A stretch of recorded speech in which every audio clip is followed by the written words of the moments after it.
All right then, so we'll get ourselves started again.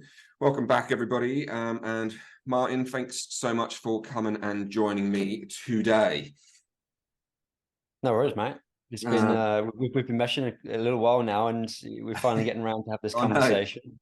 I know. So for those of you who don't know Martin, hopefully you will all go and follow him by the end of it. As I say, Martin, we've been kind of following each other on the world of Instagram for a while and chatting backwards and forwards. Martin is one of the, in my view, the best voices on in and around breath work and trying to look at things from a good scientific perspective. So, Martin, can you tell us a little bit about yourself, how you've got to where you are, what your background is, and yeah, then we'll kind of take it from there, really.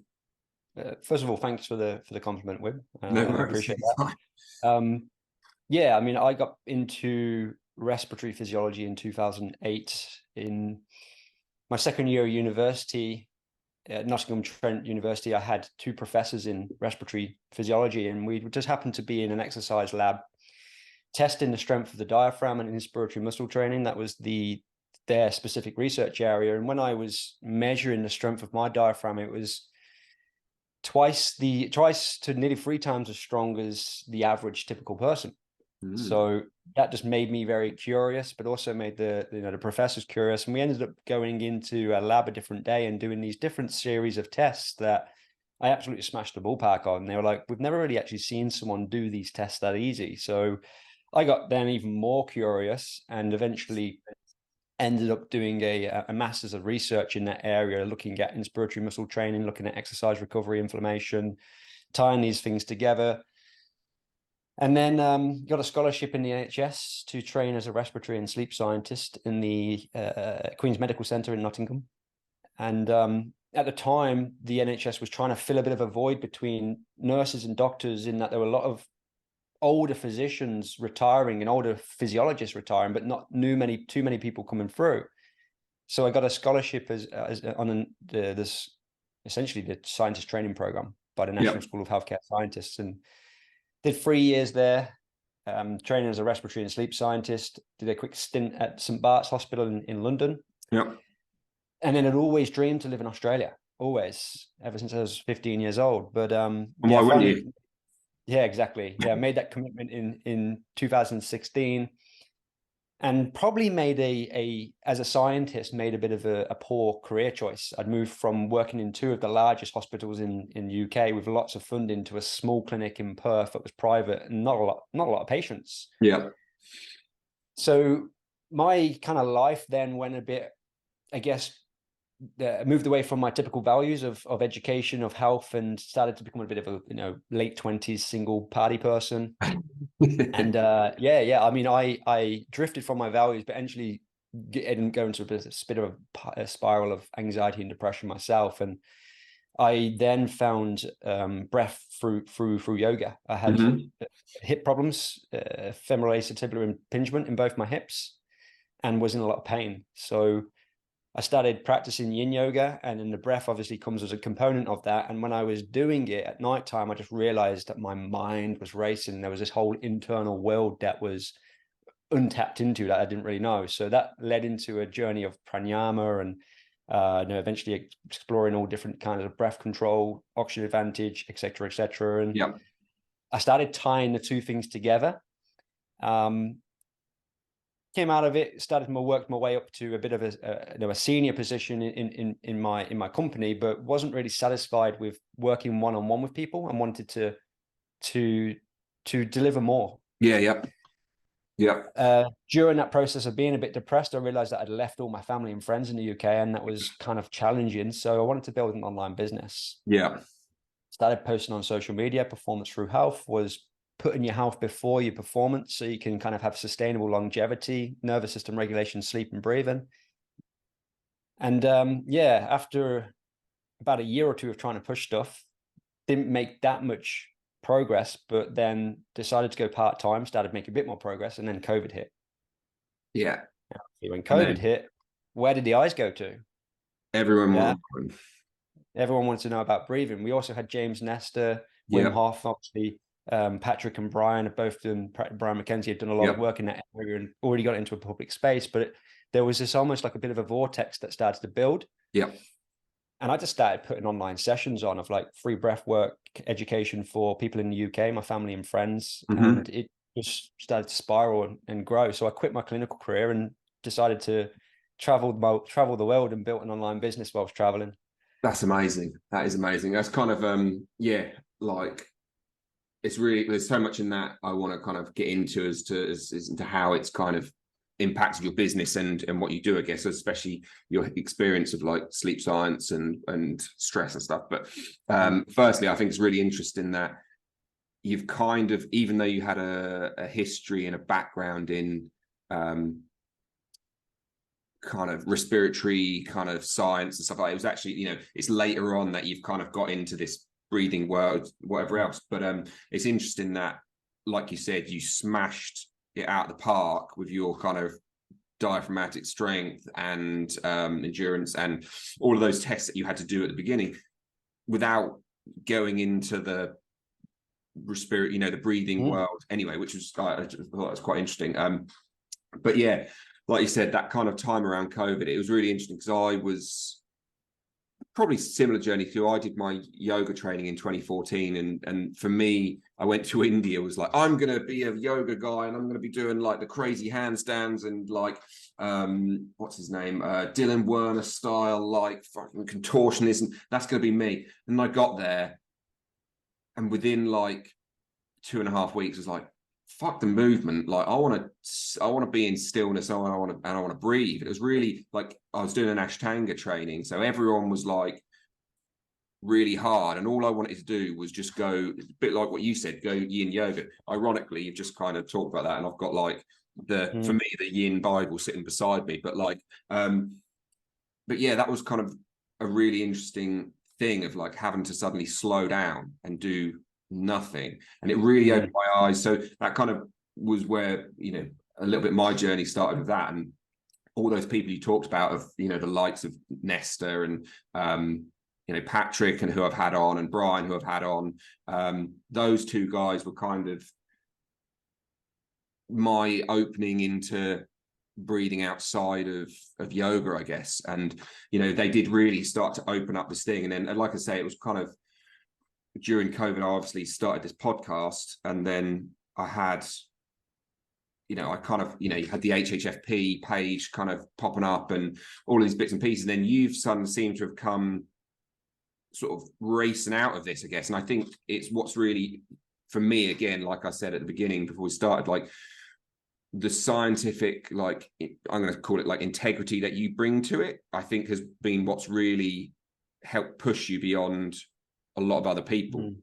And so, you know, there is, you know, Patrick's brilliant. Like he's very much like wanting to bring, like he's brought a lot of evidence side of things in, but, you know, to get started, I guess, of what some of the stuff I've seen you posting recently, and I think what would be kind of interesting would be to look at maybe how we can dispel some of the myths, if you like, that go around within the breath, or what people feel like they kind of are doing when they're doing breath work. Because, you know, for instance, you know, Wim Hof, I know, I mean, I'm gonna put it out there right away.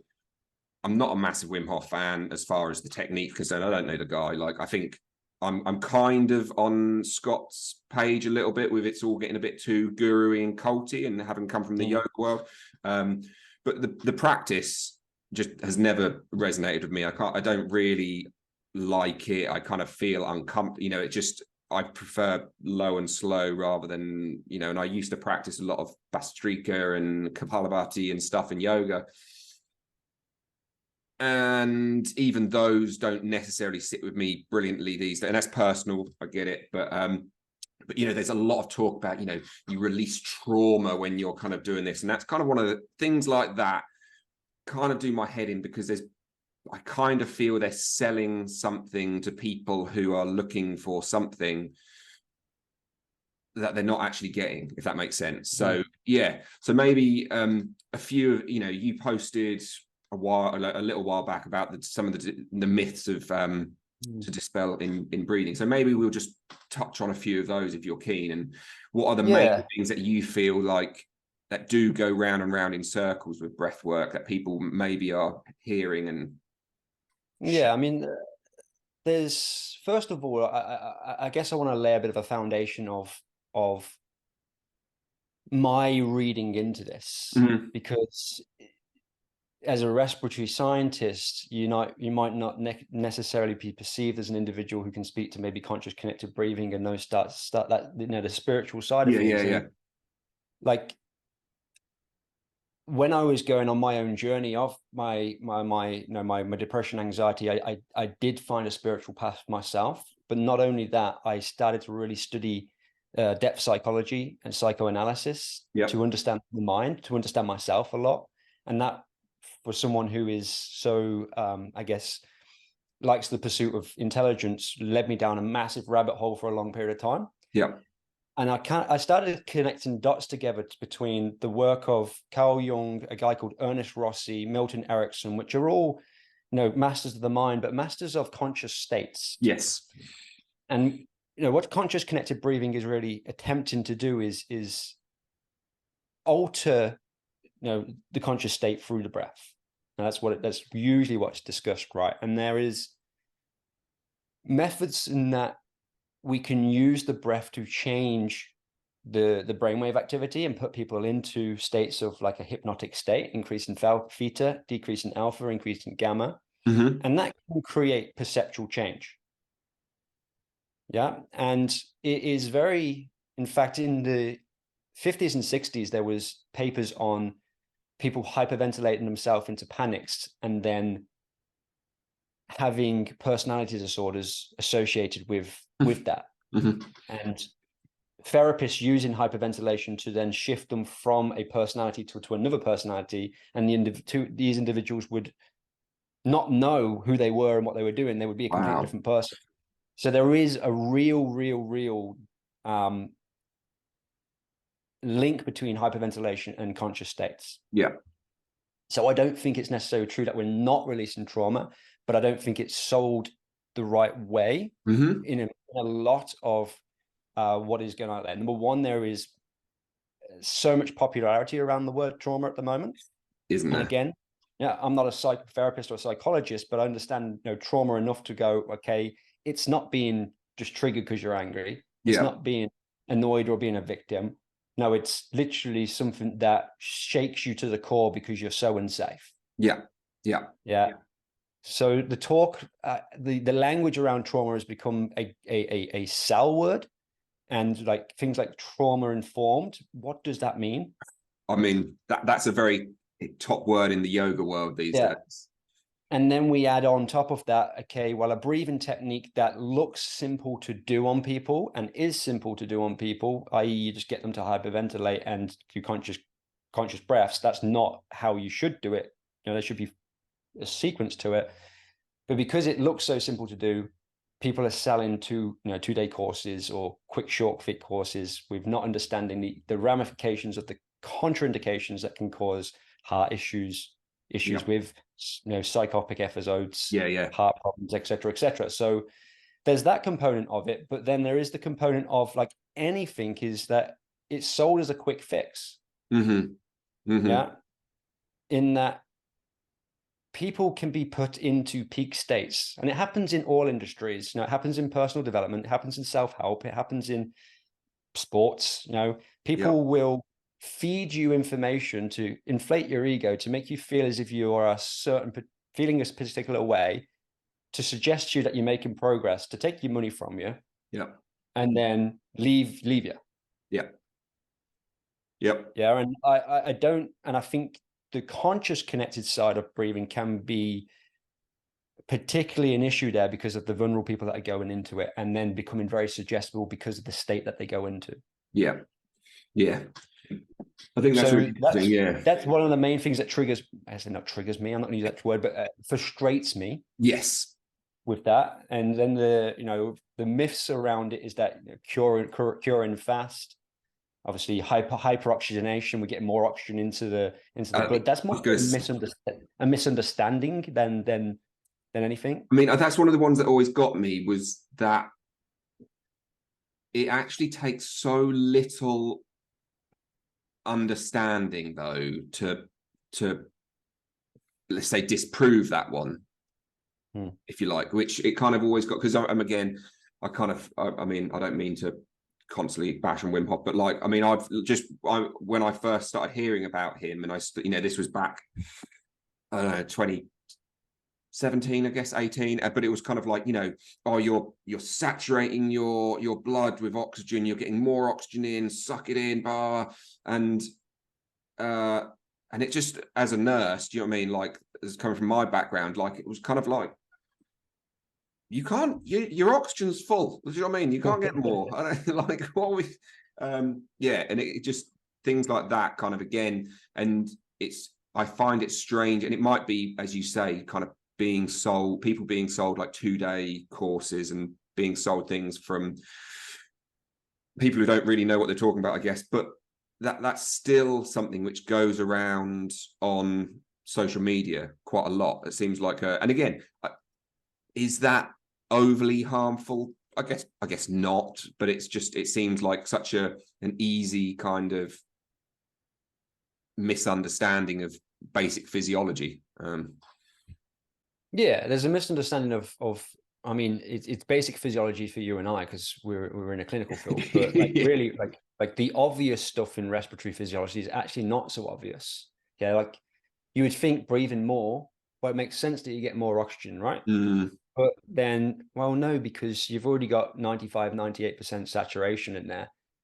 You can't really squeeze anyone else on the bus because it's full. You're just ramming people on that bus, and then when you take it down to the area, the people who want to get off can't get off. Like the oxygen just can't get away, because we've shifted that dissociation curve, right? Yeah, because of the alkalosis. And that is, for me, is not necessarily like a something that's like sold correctly. It's just, I think it's just a complete misunderstanding of how respiratory physiology works, which is where I would like to see myself trying to create more education around people to understand that, and trying to do it in a respectful manner without, putting people down, because it's just learning. Yeah, absolutely. Yeah. But then there's the other side of it, where people are not really understanding that we are having a level of transformation or opening or manipulation of people's psyche when we're doing sort of things as well. Potentially, especially when it's done with someone who is vulnerable and might not have, like, the ego strength of their own identity of who they are, and then we put them into a position where we've got maybe an authority, someone who's telling them this is how it's going to be, and it does become this worship thing. Yeah. And it's across, it happens in yoga, it happens in tantra, it happens in anywhere. It's just the nature. Why do we have presidents and gods? It's like, it's just part of human nature to look to authority. Yeah. Definitely. But it's when it then becomes, you can see when it becomes an issue, when there is a dispel between, I guess, like, if you say something towards a method or someone's program, if there's a defense mechanism of a reaction, that's when it's a psychological virus, let's say. Yes. It's a cult-like thing. Yeah.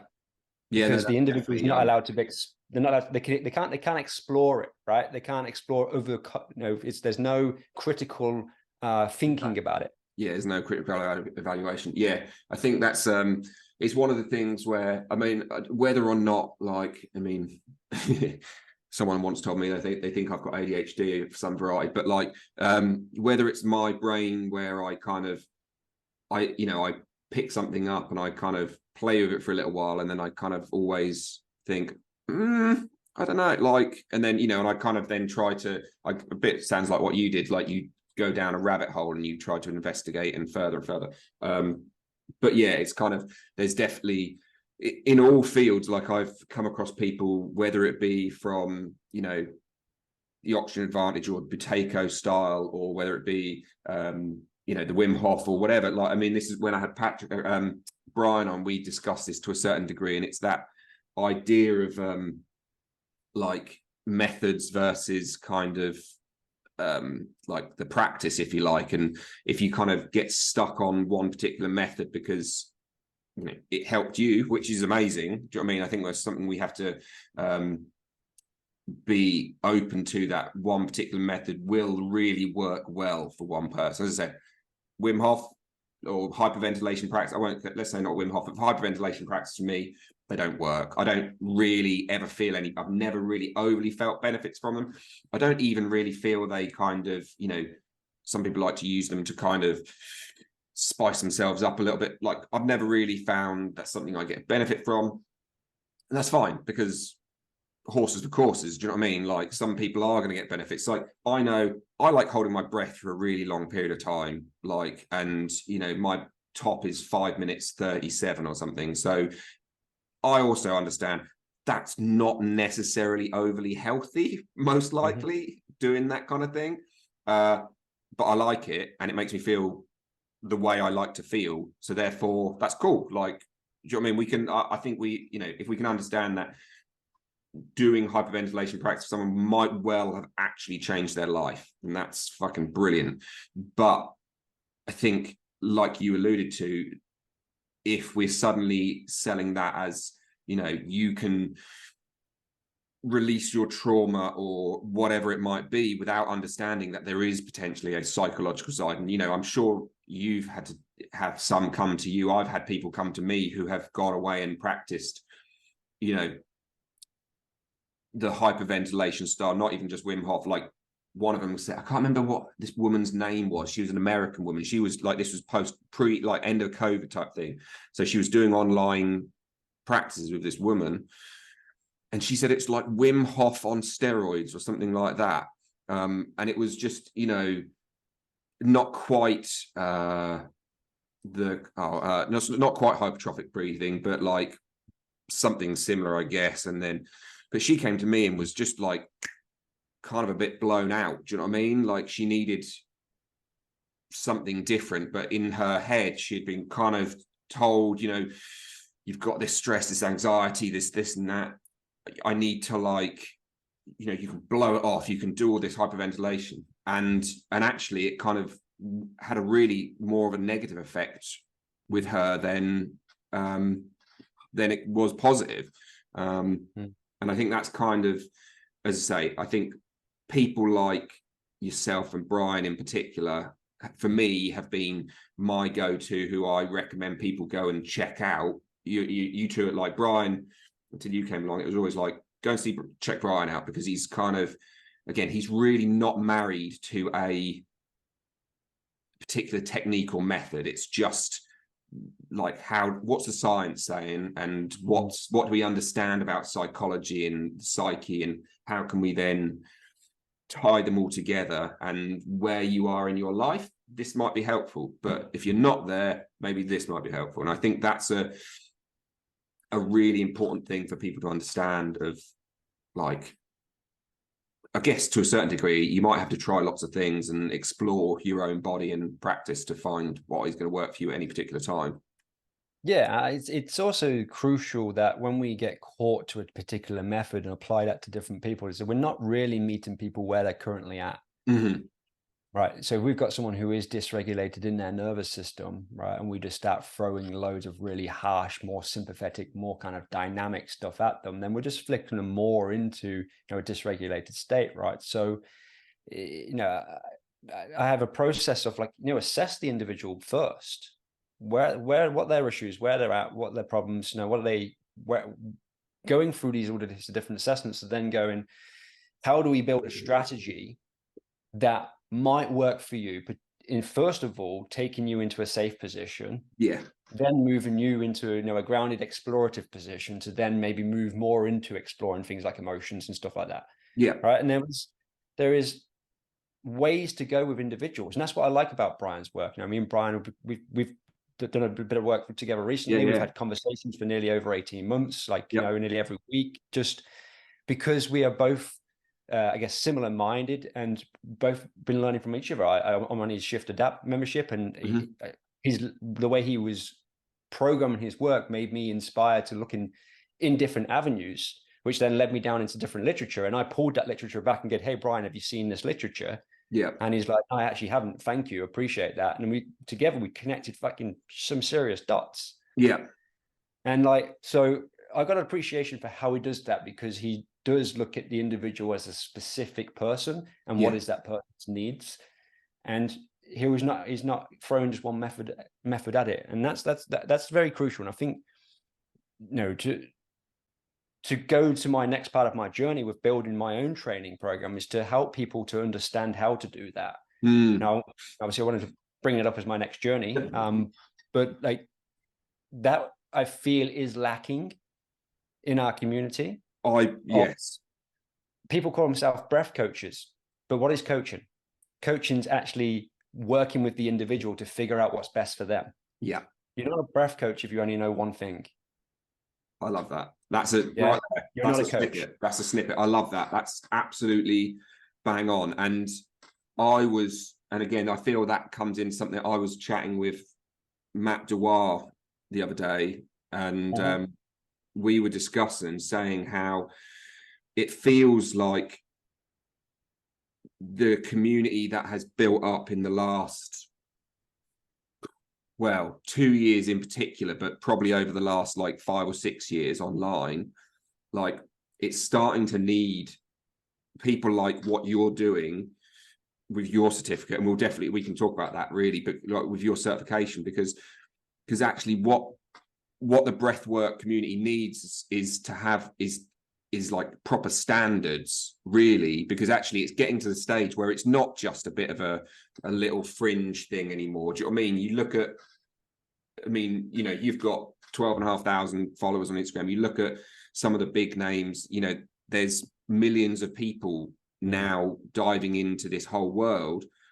And there's people, fucking ridiculous. Erlen Harling, or whatever his name is, the footballer, sort of comes out that he's kind of tapes his mouth at night, and all of a sudden I've got people I worked with at football clubs, and now like suddenly they've kind of gone and done a quick weekend course in breathwork because this footballer said this thing, and now they're trying to use that with all their athletes, and it's kind of a bit like awesome. Like, when I was trying to introduce some of this stuff at Ipswich Town Football Club 5 years ago and just essentially getting laughed out the place.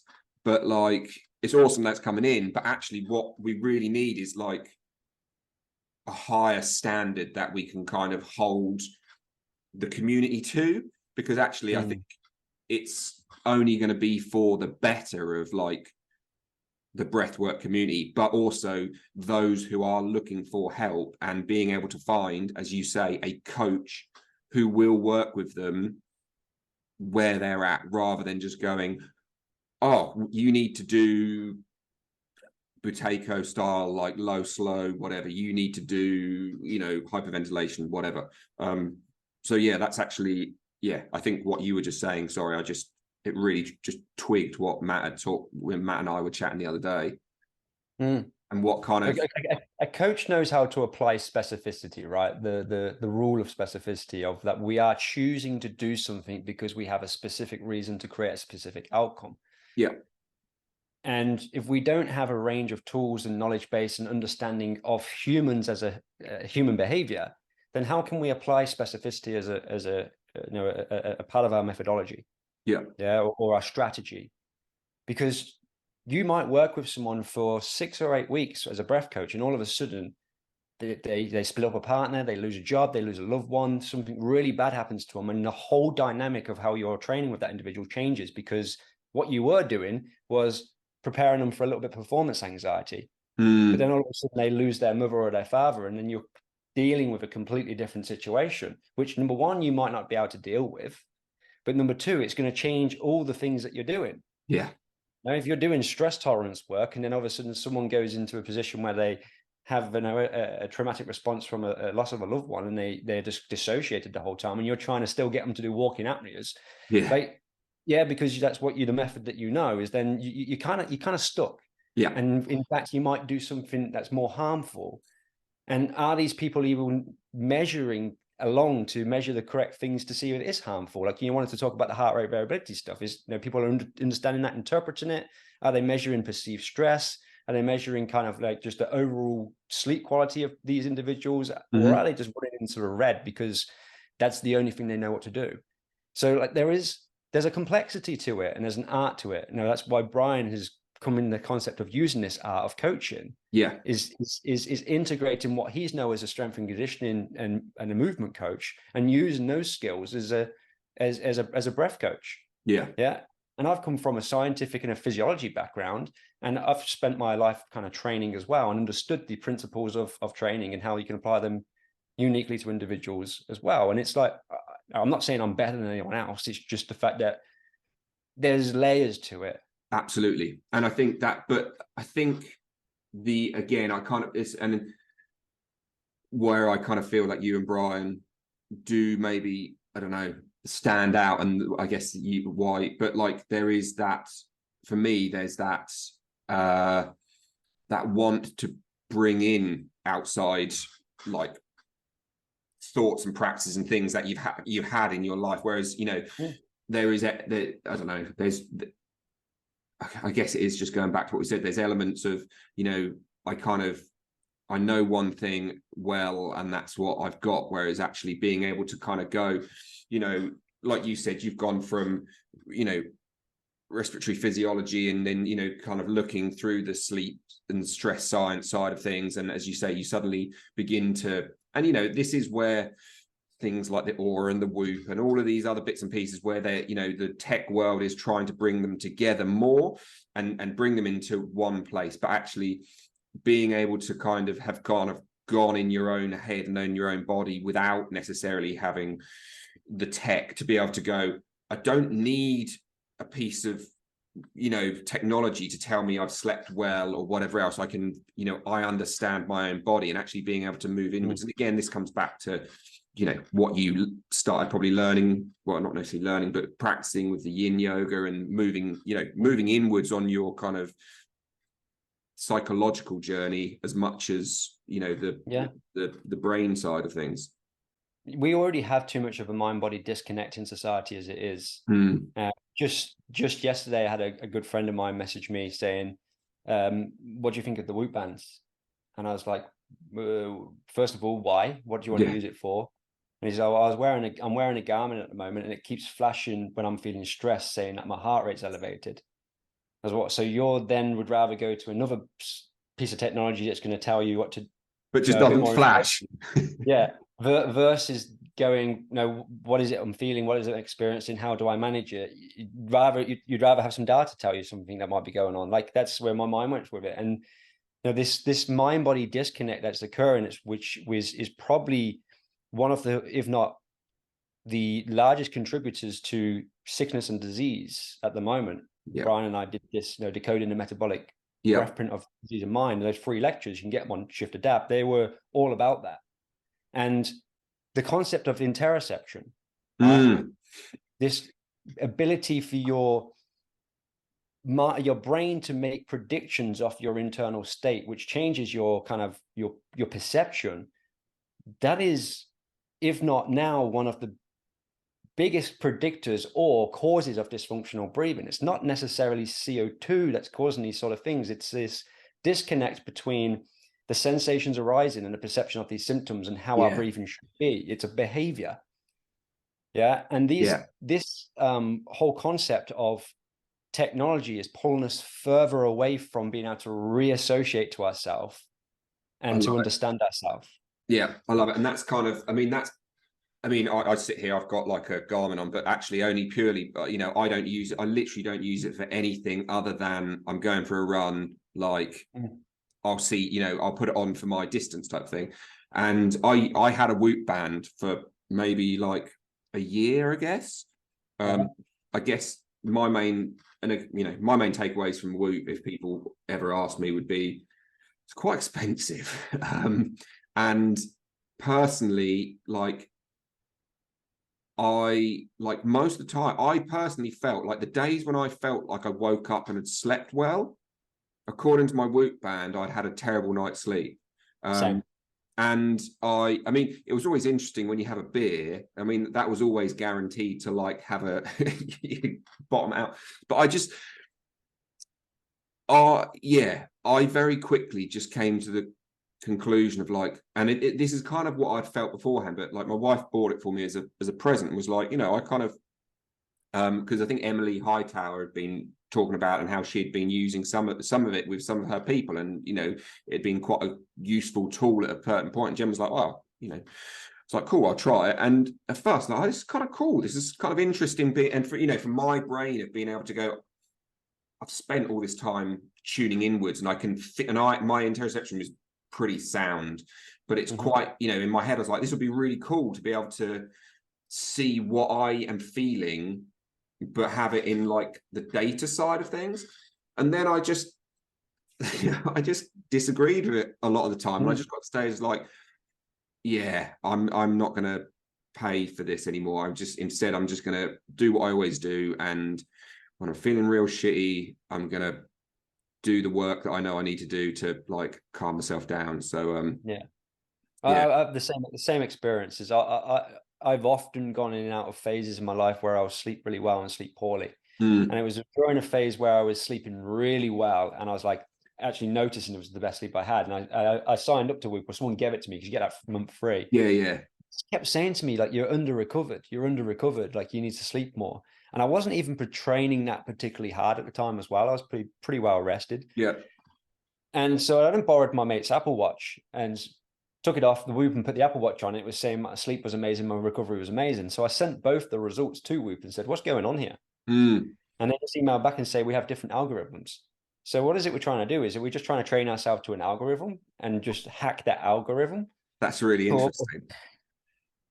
Because they reckon, like, I mean, and maybe you've done some work in the sleep science world, but one of Whoop's big, I feel like we're just bashing things now, but one of Whoop's big things is that, like, it's as accurate as going and having like, full sleep science tests essentially is one of the things they said. But like, yeah, that's really interesting that we use different algorithms, and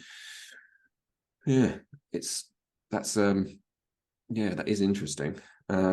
So on that, I guess if we're talking in and around biometrics and whatever else, we kind of mentioned a little bit about heart rate variability, and as I said before we came on, while I was doing all my online stuff, I had an online long COVID class, and it was one of those things of people they'd be kind of checking they'd be checking their heart rate variability and seeing what it was doing when they were crashing and up and whatever else. So for those people who don't really understand heart rate variability and how it plays into the ideas around kind of stress and that side of thing, can you just give a little background so people can maybe just understand what it's all about? Yeah, I mean, I'm certainly no expert in this, but I can definitely give my understanding. So heart rate variability, imagine your heart is beating. The more variable those beats are in terms of how often they're occurring is in essence is the variability of those beats. Now, if you have beats that are consistent, that means low heart rate variability.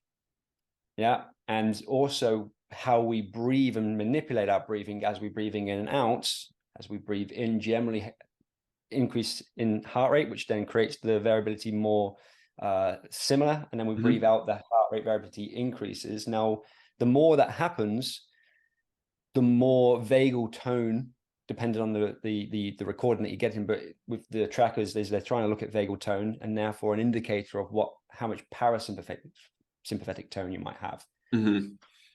Now, people might look at this and go, I'm going to look at the data day to day.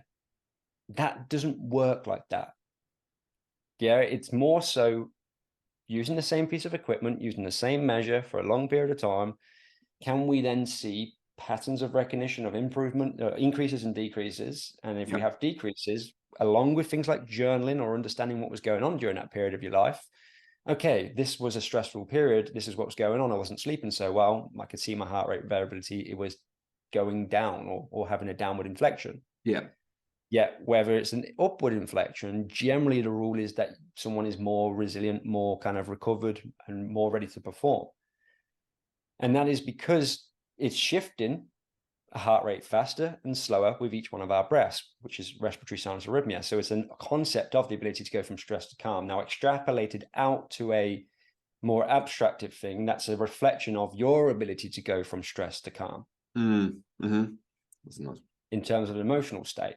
So Mm-hmm. then that is the element of where it links into this, I guess, stress resilience component. Yep. And sleep is going to be the major factor with that. Yeah. And if we don't get there 7, 8, 9 hours sleep, then we're going to start to see downward inflections of heart rate variability, because that instantly puts us into more of a sympathetic tone, because it's during stage 3 sleep that we get this real increase in high frequency HRV, because we're in a parasympathetic state. I always say this little quote is that chronic undersleeping is no different to chronic stress in the level of the nervous system.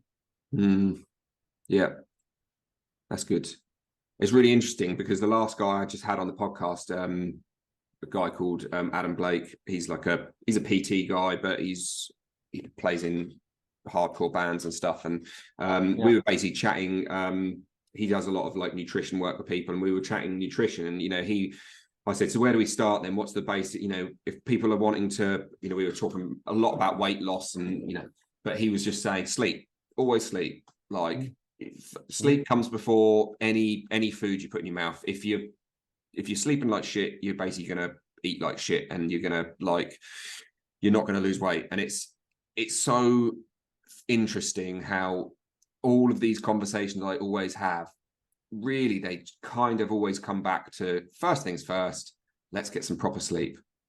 And I would even say that the majority of dysfunctional breathing is not necessarily a breathing issue per se. We talk about this concept of chemoreceptor sensitive of CO2 being a driver of hyperventilation. I don't necessarily think that's the main cause. Majority of breathing is behavioral. There's a direct relationship between arousal, sympathetic nervous system arousal, and breathing frequency. And so if we have someone who's undersleeping and someone who's stressed, that then causes them to breathe faster, which causes the hyperventilation. Now, does that then lead to changes in CO2 sensitivity at the level of the chemoreceptor?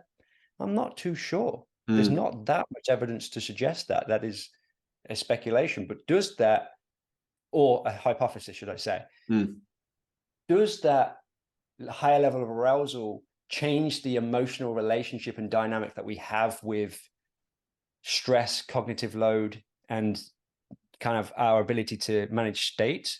Yes, it does. That is therefore going to impact how we're breathing, and that's going to be a contributor, or a major contributor to hyperventilation. Yeah, that's really interesting, because it's one of those things, and what you were talking about a minute ago about the interoception and the idea of the sensations that are arising and how quickly we want to dissociate from them. Because, as like I talk about it all the time, but like obviously I like to hold my breath for a long period of time, and then it's kind of, I like doing the free diving side of things, and I find it really interesting because certainly in the free dive world, obviously everything it's all about CO2 tolerance. And when I started seeing you posting about is it CO2 tolerance, is it breath hold tolerance, and is it therefore, and then the idea that in my head I was trying to work out, and I was trying to think about it the other day, and what we've kind of talked about is where I was kind of basically coming to, of like, in my head I was thinking, when you're new to these things, are you retraining a level of CO2 tolerance? If you're brand new to it and you've got like, if we used, say, I don't know, the potato bolt, and you've got a bolt of like, I know it's not necessarily potato, but just that side, you've got the bolt of like 7 seconds or something, or, your CO2 tolerance test is, 25 seconds, whatever. At first, I was kind of trying to work out, is that if when you're improving that, is that like, have you got to a stage where, yes, there is a really poor level of CO2 tolerance, and then actually you kind of, once you've kind of got that back to a functional, inverted commas, place, then it's not actually really anything to do with CO2 sensitivity, it's to do it. But actually, I think, the more I've been reading your stuff, the more I've been trying to breathe myself, and, even kind of what we just mentioned here, like, actually how much of it is just the interoception of like, I'm so dissociated from a feeling of having to hold my breath that it's not necessarily a poor chemoreception sensitivity to CO2, but actually maybe more just, oh my God, I don't fucking like a sensation in my body. So yeah, that's kind of just an interesting little thought. And obviously I'm delivering the content through social media and often trying to reference where I'm taking this from, and I'm linking these from literature. Now, there is more and more literature coming around this concept of behavioral breathing, which is related to affect. So, which is, you know, the concept of feeling in our body. Yeah. You know, it has an arousal, it has a vason, unpleasant, pleasant. You know, high arousal, unpleasant is something such as fear, which is what air hunger generates. Yeah. So it generates an affect. So people have a lack of tolerance to a negative affect will have a what people call a CO2 intolerance. Yeah. It is a CO2 intolerance. Well, no, the CO2 can change slightly, but does it get so like, well, when we're doing like, you know, really hard CO2 tolerance work, does CO2 get that high? Well, if you look at some of the literature, people who have done, you know, athletes who are doing nasal breathing and doing a maximum incremental test, their CO2 only gets to a 44. So it's still in the normal range. Yeah. Yeah. But the relationship to the air hunger component changes, which is a different mechanism. It's not down in the chemoreceptor. Chemoreceptors signal to the brain that there is a move out towards outside of a homeostatic range. Yeah. The chemoreceptor will drive breathing to a certain extent. This is Andrea Nicolo's work at a University of Rome. So just to reference that, is that chemoreceptors will drive the tidal volume of our breath. But we can only breathe to a certain depth because it becomes mechanically inefficient to breathe deeper because we're going to waste energy. Yeah. So the other component is not metabolic, which is behavioral, which is perceptual and cognitive load in relationship to this interoceptive prediction through our emotional system. And it is recorded through essentially a frontal perceptual memory. And when we're doing exposure work is you can expose people to something. In fact, you can expose people to something and give them CO2. If they have a panic attack, that encodes panic into the memory. Yeah, of course. Yeah. So, well, why is it that we can do exposure work and give CO2 and someone can result in panic? Well, it's because it's the conscious state the individual was in at the time.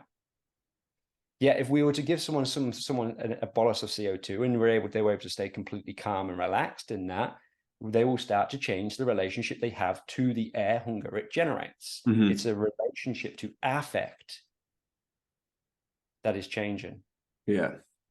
It's habituation. Yeah.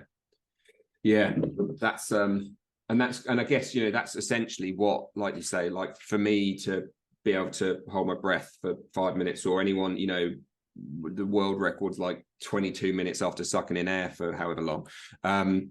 But like, really, that's just, you know, when you get to that stage, how much of that is, you know, as you say, being able to deal with like a tolerance of, as you say, if it's not really ever going outside of that, you know, when you're maximally working, it's never really going outside of what normal is, then do you know what I mean? It really is much more about the habituation of just spending time in a state, breathing like, or not breathing, or, you know, being slightly uncomfortable and being able to tell yourself that you feel safe, you feel fine, you feel relaxed, you feel in a happy place. And I think, like I say, for me, doing long breath holds is, I mean, if you to watch me when I do it, or you watch someone who's holding their breath for, I mean, it doesn't look nice. Do you know what I mean? When you see contractions at like 5 or 6 minutes, like there's a strong, your body is like, what the fuck are you doing? Stop being a dickhead. It's up here, right? It's everywhere. Do you know what I mean? You're fucking,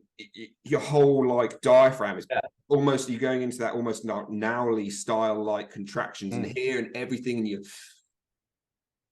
But for me, I kind of like it. And do you know what I mean? Again, it's just, I've kind of trained my brain through like progressively, I can hold my breath for 1.5 minutes. I can hold it for 1:40.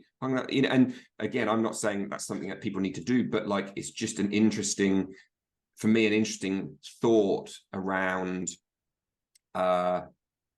this whole game, because again, and I'll hands up, and it's kind of I've really started actually changing some of my language since reading more about what this stuff that you've been putting out around this, because I've very much just been a your Bolt 7, you've got really high CO2 sensitivity, blah blah blah blah blah blah. And again, some may say, well, it's just semantics, or it's just like whatever else, but actually I kind of feel it's not. I kind of feel it's really important to be able to pass this out, because it kind of takes us away from it just being like a physical thing, and it just being a mindless, I just need to hold my breath more, I need to do more apnea walks, I need to do more things, into I need to actually be consciously like aware and present while I'm doing this thing, because I need to be able to be okay with these feelings. And then that plays out into everything beyond our breath work. Yeah. And I think when we're pushing those 5 minute, 6 minute breath holds, we probably are getting into a hypercapnic range, just to state that. But I know that there's been positions where I've done all the walking apneas, and I've got over 100 odd walking apneas on an exhale, 5 minute breath holds, but my Bolt score or CP has been like 22. Yeah. I'm like, how can that, if it's CO2, how can it be that? But then what I started to realize was that my mind's always predicting it's going to come at that element. So that it becomes a part of that interoceptive predictive part, right? So then I started to change my training around that to go, I'm going to try and make it so that the goal is not to get a better Bolt, but it's to try and relax and just observe and just let go of any tension whenever I start to notice some form of air hunger starting to rise, and do it that way, change the dynamic. And what that did was it allowed me to gradually realize that, okay, I don't need to sit and wait for that to come, i.e. predict that it's going to come soon. It's that just let it go. Yeah. Have no expectation. And when maybe you feel like something's surfacing, just see whether you can relax a little bit further. Yeah. And that then became a way to train it, which is completely different to holding your breath and just going, nutting down and just pushing through it. I need to get the CO2. The word tolerance is the issue that I have potentially with it. And then it's like, okay, well, what is it that we're trying to achieve? We're just trying to achieve a better relationship through understanding, relaxing, letting things go, to change expectation, to change a relationship with sensation. And through that, yes, we can potentially have a higher level of CO2 in our blood, but it's not immediately that we're tolerating, it's the sensation. Yeah, I like that.